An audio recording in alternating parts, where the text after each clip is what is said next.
I'm coming back.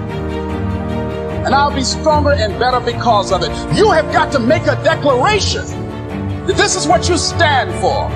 You're standing up for your dreams. You're standing up for peace of mind. You're standing up for health. You want it. And you're going to go all out to have it.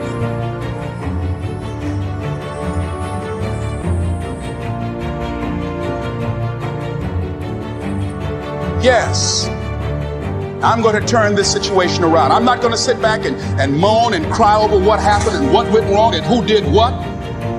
I'm going to do something about this situation.